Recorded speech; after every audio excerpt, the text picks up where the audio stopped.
Before this, an ad popped up showing me every reason why I should vote for Harris or Trump. But I'm 16, I can't even do that yet. Just like I can't wrap my head around the concept. If our slogan is "In God We Trust," why isn't He the one we turn to when things get tough? We turn to violence, we turn to war. We think we'll achieve peace by fighting some more. And when that doesn't work, we launch the presidential campaigns, so you get the privilege to watch politicians pointlessly debate. 'Cause every 4 years we have to pick the lesser of two evils, just so we have the right to say, they're not helping the people. And if you're from out of town and threaten us, you're a terrorist. But there's a lot of people destroying this country that are born and raised Americans.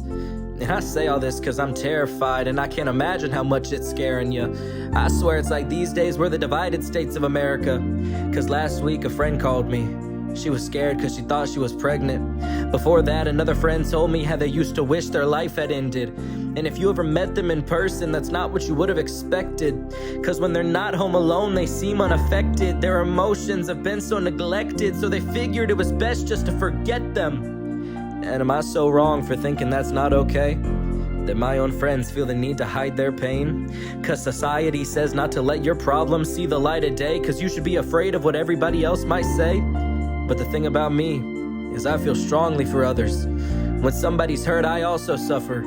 And it wasn't until recently that I started to wonder about my future and my life. Lord knows I want me a wife. And I'm not just talking about the taking notes in church type.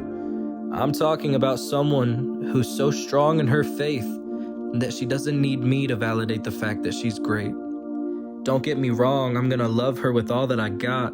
But when she needs reassurance about her purpose, she doesn't turn to me, she turns to God. That's the woman I want to be my child's mom. 'Cause I want to be a dad, but I'm scared to have kids. 'Cause how could I ever raise them in a world like this? In a world where children are so scared to be themselves that they try to meet expectations that are set by somebody else. Somebody who doesn't have their best interest at heart. Somebody who wants to watch them fail before they start.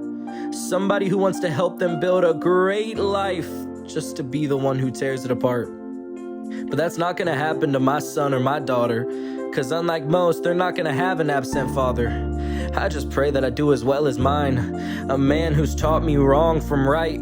'Cause when my bark is too big for my bite, he's always there as my last second lifeline. And I don't ever like it at times, 'cause I'm a guy that doesn't like to admit when I need help. Just like a lot of people that are battling with mental health. 'Cause the most dangerous battles are the ones that we inflict upon ourselves. And in those moments, we don't want to let anyone into our own personal hell. 'Cause sometimes we think we deserve it. Sometimes we feel like we're worthless. We get so nervous that somebody will see something rising to the surface. So we just constantly close the curtains. But it's okay. Kamala and Donald will save the day. At least that's what they say. But I don't believe that for a minute. 'Cause the direction we're going is making me livid. The stuff going on right now is sick and twisted. So to the ones out there that ain't lost their minds, the ones that are trying to lead us away from our demise, I pray that you find truth in these words and realize that our nation is hurt.